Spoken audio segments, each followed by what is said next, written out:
नमस्कार साथियों, RBT classes के इस ऑनलाइन प्लेटफॉर्म पर आप सभी का एक बार फिर से हार्दिक स्वागत है। तो साथियों, आज हम बात करने वाले हैं बीए फर्स्ट सेमेस्टर 2024 की जनवरी के सेशन में होने वाला है। साथियों, हिस्ट्री सब्जेक्ट से लेकर के हम बात करेंगे। हिस्ट्री सब्जेक्ट को लेकर के आज के इस वीडियो के अंदर हम बात करने वाले हैं। साथियों, इस वीडियो के अंदर हम बात करेंगे हिस्ट्री सब्जेक्ट के ऑब्जेक्टिव टाइप के जो प्रश्न पूछे जाएंगे उनके संबंध में आज हम इस वीडियो में चर्चा करने वाले हैं। वीडियो को एंड तक जरूर देखिएगा। गारंटी है इस गारंटी है ऐसे ही प्रश्न आपके एग्ज़ाम में पूछने की पूरी संभावना रहेगी। ऑब्जेक्टिव टाइप यहाँ पर रहने वाला है जो कि आपके सेशन 2024 के अंदर देखने को मिलेगा। बीए फर्स्ट सेमेस्टर 2024 से जो फर्स्ट पेपर होने वाला है बीकानेर यूनिवर्सिटी की संबंध में हम बात कर रहे हैं। साथियों, बहुविकल्पी जो प्रश्न है वो आपके पूछे जाने हैं। कुल 40 प्रश्न आपसे पूछे जाएंगे और इनमें इस वीडियो में हम बात करेंगे 35 प्रश्नों को लेकर के। उन 35 प्रश्नों के जो आंसर है वो भी हम इस वीडियो में डिस्कस करने वाले हैं। चलिए आज के इस सेशन को शुरू करते हैं। फर्स्ट प्रश्न है साथियों, इतिहास का पिता कहा गया है। इतिहास का साथियों जो पिता है वो हेरोडोटस को कहा गया है। राइट ऑप्शन आपका डी हो जाएगा। सेकंड प्रश्न है साथियों, इतिहास अपने अपरिवर्तनीय अंश में एक कहानी है। ये कथन किसका है साथियों? तो ये जो कथन है जी.एम. टेवलियन का ये कथन है। आगे हम बात करें साथियों, इसी कड़ी में आगे हम प्रश्न संख्या 3 देखें। प्रश्न संख्या 3 है साथियों, इतिहास मनुष्य को बुद्धिमान बनाता है। कथन किस इतिहासकार का है? ये कथन साथियों फ्रांसिस बेकन का कथन है। फ्रांसिस जो बेकन था साथियों, उन्होंने ये कथन है वो कहा है। उन्होंने ये कथन कहा है फ्रांसिस बेकन के द्वारा कि इतिहास मनुष्य को बुद्धिमान बनाता है। इसी कड़ी में आगे प्रश्न संख्या 4 देखें साथियों। प्रश्न संख्या 4 क्या कहता है? संपूर्ण इतिहास से समकालीन इतिहास होता है। कथन है, ये कथन किसका है? तो ये कथन साथियों क्रोशे का ये कथन है। प्रश्न संख्या साथियों 5 है, यूरोपीय इतिहासकार ने इतिहास की शताब्दी कहा। इतिहास की जो शताब्दी है साथियों उसे 19वीं शताब्दी को कहा जाता है यूरोपीय इतिहासकारों के अनुसार। आगे हम बात करें इसी कड़ी में प्रश्न संख्या 6 की साथियों, इतिहास विज्ञान है, न इससे कम न इससे अधिक। ये कथन किसका है? ये कथन साथियों व्यूरी ने ये कथन है वो कहा था। आगे हम बात करें प्रश्न संख्या 7 की। प्रश्न संख्या 7 है साथियों, कौन सा पुरातात्विक स्थल मौर्य महल से संबंध है? मौर्य महल से जो संबंध है साथियों वो है आपका कुम्भहार। आगे हम बात करें दूसर जिसे स्लेटी कहा जाता है। चित्रित मृदभांड PGW किससे संबंधित है साथियों? ये जो है वो लोह युग से संबंधित है। किससे संबंधित है? लोह युग से संबंधित है। इसी कड़ी में आगे हम बात करें प्रश्न संख्या 9 साथियों। इसी कड़ी में हम बात करें प्रश्न संख्या 9 की। तो प्रश्न संख्या 9 है, श्रीमद् भगवत गीता के रचयिता है। तो वेद व्यास को श्रीमद् भगवत गीता के रचयिता माने जाते हैं। इसी कड़ी में प्रश्न संख्या 10 की बात करें साथियों। प्रश्न संख्या 10 है, निम्न में से कौन सा श्रुति में सम्मिलित नहीं है? तो श्रुति में जो सम्मिलित नहीं है साथियों, वो आपका यहाँ पर राइट ऑप्शन हो जाएगा वेदांग इसका राइट ऑप्शन हो जाएगा। प्रश्न संख्या 11 है, मिलिंद पनो है। तो मिलिंद पनो क्या है साथियों? इसका जो राइट ऑप्शन हो जाएगा वो आपका धार्मिक वार्तालाप इसका राइट ऑप्शन हो जाएगा। धार्मिक वार्तालाप इसका राइट ऑप्शन हो जाएगा। प्रश्न संख्या 12 की बात करें। प्रश्न संख्या 12 है, इतिहास के सबसे प्रामाणिक स्रोत है। इतिहास के सबसे प्रामाणिक स्रोतों की यदि हम बात करें तो पुरातात्विक जो स्रोत होते हैं साथियों वो इतिहास के सबसे प्रामाणिक स्रोतों के अंतर्गत आते हैं। तो इतिहास की सबसे प्रामाणिक जो स्रोत है साथियों वो पुरातात्विक स्रोत है। आगे हम बात करें प्रश्न संख्या 13 की साथियों। तो प्रश्न संख्या 13 है, कि प्रारंभिक भारतीय सिक्के हैं, प्रारंभिक भारतीय सिक्के हैं। तो प्रारंभिक जो साथियों प्रारंभिक भारतीय जो सिक्के हैं वो आपके आहत सिक्के हैं, वो प्रारंभिक भारतीय सिक्के हैं। आहत सिक्के जिनको आहत सिक्के कहा जाता है वो प्रारंभिक भारतीय सिक्के माने जाते हैं। नेक्स्ट प्रश्न है प्रश्न संख्या 14 साथियों, भारतीय पुरातत्व का जनक किसे कहा जाता है? तो भारतीय जो पुरातत्व का जो जनक है साथियों, भारतीय पुरातत्व का जनक अलेक्जेंडर कनिंघम को कहा जाता है। किसको कहा जाता है?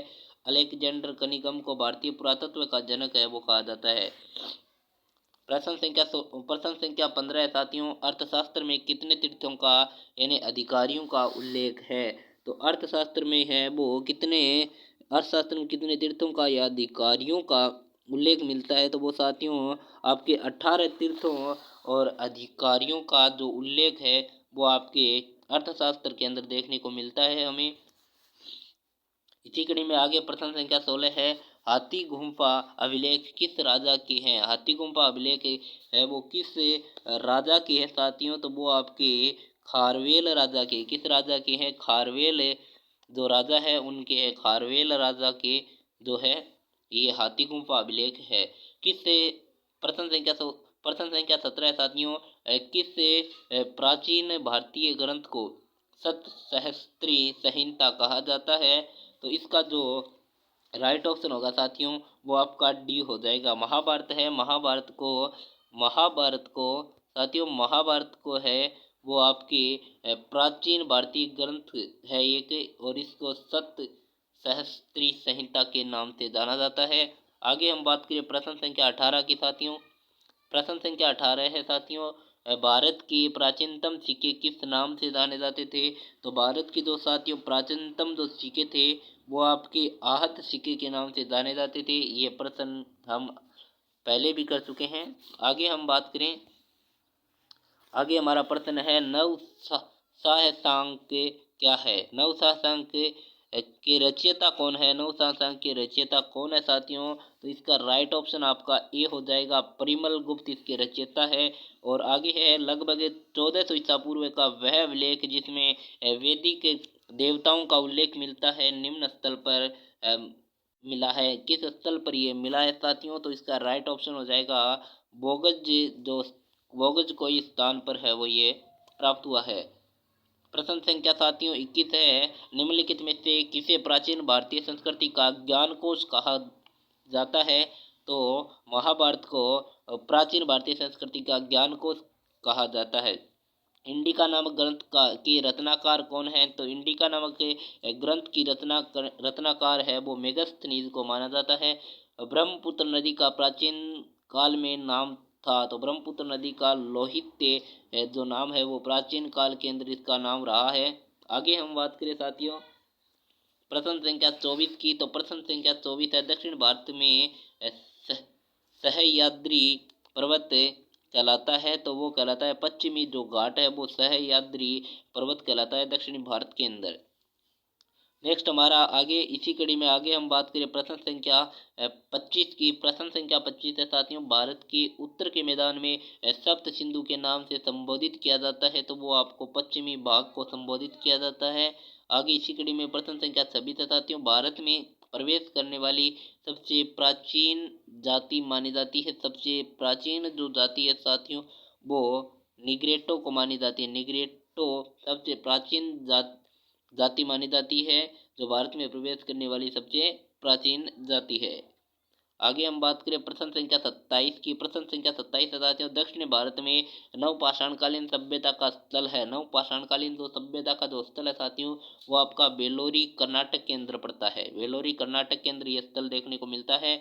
आगे हम इसी कड़ी में बात करें, भारत में लोह युग का प्रारंभ माना जाता है, तो लोह युग का प्रारंभ लगभग 1200 ईसा पूर्व के अंदर हो गया था। लोह युग का प्रारंभ लगभग 1200 ईसा पूर्व के अंदर हो गया था साथियों।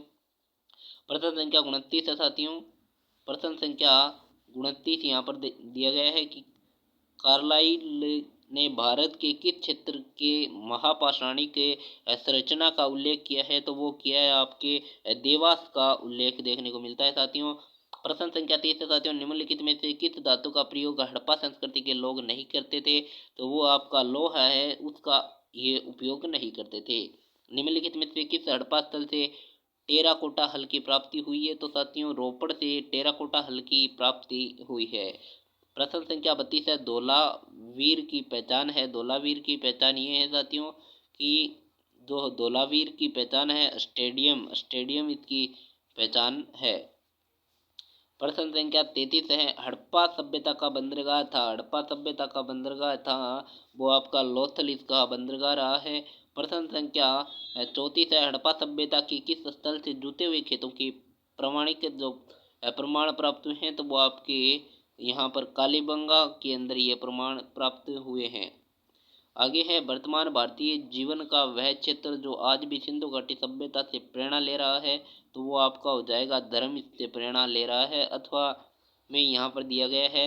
और अंतिम प्रश्न है, आधुनिक भारतीय जीवन का वह क्षेत्र जो अब तक भी सिंधु सभ्यता से प्रेरित माना जा सकता है। तो इसका जो राइट ऑप्शन साथियों इसका जो राइट ऑप्शन होगा वो आपका ए हो जाएगा। धर्म भी इसका राइट ऑप्शन हो जाएगा।